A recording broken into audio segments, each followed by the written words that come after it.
about outdoor education, the first images that come to mind might be bushwalks, campfires, team activities, or simply fresh air and space away from classrooms. It's always been about freedom and connection. But today, that picture is shifting. Climate change is reshaping our environment and with it the way we learn outdoors. Rising risk of bushfires, flash floods, and extreme heat waves has changed the game for teachers and students alike. Outdoor education is still one of the most powerful tools we have in HPE, but now we're forced to ask a question: how can it survive and thrive in the face of climate change?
Outdoor education has traditionally been celebrated for resilience, teamwork, and building strong bodies. But more recently, research has highlighted its deeper value, reducing stress, improving mental health, and connecting us with our ecosystems. Rickinson and colleagues in 2021 reviewed international studies and found that outdoor learning has strong links to student well-being and even academic performance. The evidence is clear. Being outdoors supports students learning in powerful ways. The problem? Climate change is shrinking the opportunities we have to deliver those benefits. Schools are cancelling camps due to fire risk, sports days are cut short by heat, flooded ovals and smoke haze disrupts programs. What once was reliable is now unpredictable. And as Diamond and Potter in 2015 remind us, sustainability isn't a side note. It has to be woven through HPE, not just to protect outdoor education, but to use outdoor education to teach climate responsibility.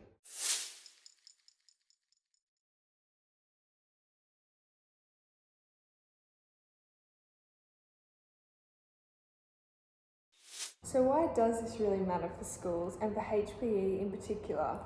Because HPE is about preparing students for long, healthy lives. In the 21st century, health isn't just physical, it's environmental. You can't separate the well-being of young people from the well-being of the planet they're inheriting. That's exactly it. Outdoor education is where these ideas become real. Instead of reading about sustainability, students experience it. They walk through bushland, test water quality, plant trees, or cycle to school. It's physical activity with a purpose. Ballantyne and Parker's 2009 study found that students who engage in outdoor environmental programs carried their pro-environmental behaviours into adulthood. That's a huge opportunity we can't ignore.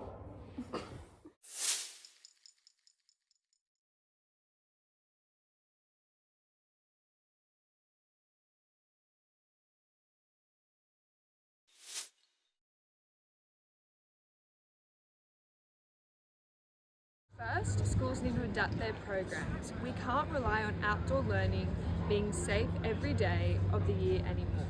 Camps, sport days, and fieldwork must all have flexible, climate-safe alternatives. That might mean holding activities early in the day to avoid the heat, moving under the shade or indoors when necessary, or using creative tools like virtual expeditions. Technology isn't a replacement, but it can bridge the gaps when conditions prevent outdoor learning.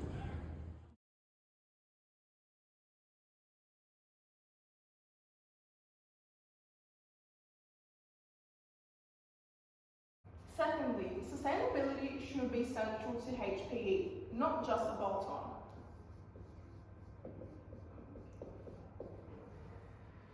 It should run through physical activity, health, and outdoor education. For example, encouraging active transport and framing it as climate action, linking food education to sustainable agriculture, even using outdoor challenges to highlight renewable energy or conservation.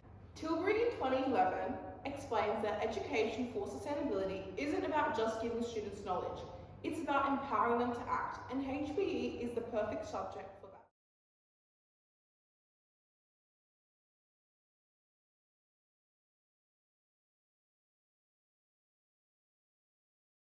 Finally, schools can't do this alone. Partnerships with local councils, Indigenous knowledge holders, and environmental organisations make outdoor education more authentic. Beams and Brown in 2016 argue that place-based learning strengthens connections between students and their environment. Imagine students learning bushfire management from Indigenous rangers or designing waste reduction projects with their council. That's powerful and lives sustainability.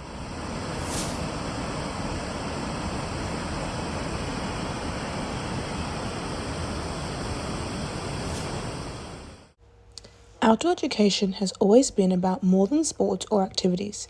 It's about resilience, teamwork, and connecting with the natural world. But in a time of climate change, those values take on new urgency. Resilience now means adapting to extreme weather. Teamwork means working together as communities to face global challenges. And connection with nature means protecting it for the generations that come after us. We've already seen how climate change is disrupting outdoor learning. Bushfires, floods, and heat waves are forcing schools to cancel or rethink programs. But we've also seen the potential of outdoor education to lead solutions by giving young people real embodied experiences of sustainability and care for the environment. So, the future of HPE just isn't about keeping students physically healthy. It's about preparing them to live in a warming world, with the knowledge, skills, and values to care for themselves, their communities, and their planet. Climate change is the greatest challenge of our time, but it's also an opportunity to reimagine what education can be. The future of HPE is not just about healthy people, it's about a healthy planet.